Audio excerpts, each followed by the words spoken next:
있잖아.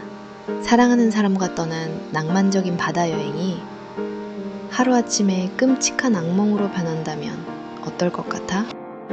때는 2007년 8월, 전라남도 보성의 한 조용한 항구마을에 20대 남녀 대학생 커플이 찾아와. 유명한 관광지를 구경하려던 두 사람은 그만 마지막 배를 놓치고 말아. 막막해진 그들 앞에 한 70대 어부가 다가왔어. 내 배로 태워줄 테니 타슈. 인심 좋아 보이는 할아버지의 호의에 커플은 감사하며 작은 어선에 올라탔지. 그런데 며칠 뒤 커플은 항구 근처 바다에서 싸늘한 시신으로 떠올랐어. 경찰이 부검을 했지만 외상은 전혀 없었고 사인은 단순 익사였어. 바다에 빠져 숨진 안타까운 사고로 결론 나는 듯했지. 가족들은 수영을 잘하는 두 사람이 동시에 빠져 죽을 리 없다며 울부짖었지만 바다 한가운데엔 CCTV도 목격자도 없었어. 그로부터 한 달도 채 지나지 않은 9월, 이번엔 20대 여대생 2명이 보성으로 여행을 왔다가 또다시 실종되는 일이 발생해.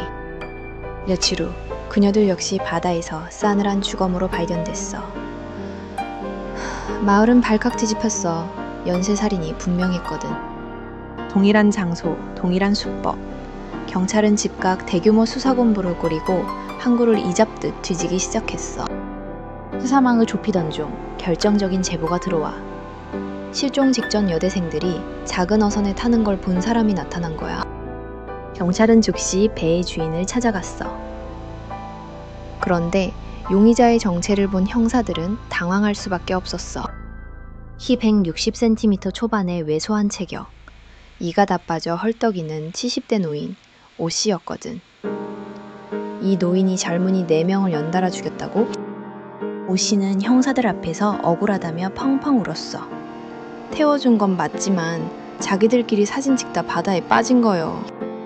경찰이 오씨의 배를 샅샅이 뒤졌지만 핏자국이나 흉기 등 살인의 흔적은 단 1%도 나오지 않았어.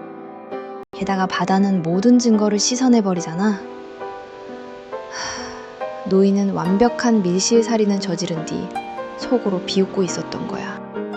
수사가 교착 상태에 빠진 그때, 두 번째 사건의 피해자 휴대폰 통신 기록에서 소름 돋는 사실이 발견돼.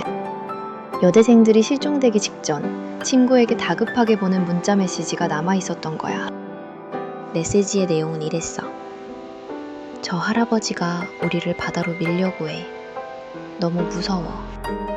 이 문자를 들이밀어도 오씨는 눈 하나 깜짝 안 했어. 아따, 걔들이 오해한 거라니까. 완벽한 물증이 필요했지. 경찰은 최후의 결단을 내려 잠수부들을 대거 투입해 오씨의 배가 지나간 망망대해 밑바닥을 전부 훑기 시작한 거야. 끝이 보이지 않는 뻘밭. 바다에서 증거를 찾는 건 그야말로 모래사장에서 바늘찾기였어. 모두가 포기하려던 그 순간, 한 잠수부의 손끝에 단단한 무언가가 걸려 올라와 진흙투성이가 된 아주 작은 물건이었지. 바로 피해자 여대생이 들고 있던 디지털 카메라였어. 기적적으로 카메라 안에 메모리 카드가 살아있었어. 복원된 사진을 확인한 형사들은 온몸에 소름이 돋았어. 거기엔 피해자들이 마지막으로 남긴 끔찍한 진실이 담겨 있었거든. 처음엔 웃으며 부의를 하던 여대생들. 하지만 다음 사진엔 흉측한 표정으로 밧줄과 흉기를 든 채 다가오는 오씨의 모습이 찍혀 있었어. 마지막 사진은 심하게 흔들려 있었지. 죽음의 공포 속에서도 여대생이 범인의 얼굴을 찍어 완벽한 증거를 남긴 거야. 경찰이 사진을 책상에 내리꽂자 그제야 노인의 가증스러운 가면이 벗겨졌어. 범행 동기는 추악하게도 20대 여성들을 향한 성욕이었지. 저항하는 남학생을 먼저 밀어 죽이고 여학생들까지 무참히 살해한 거야. 재판부는 나이와 상관없이 그에게 최고 형벌인 사형을 선고했어. 바다 밑으로 가라앉을 뻔한 진실.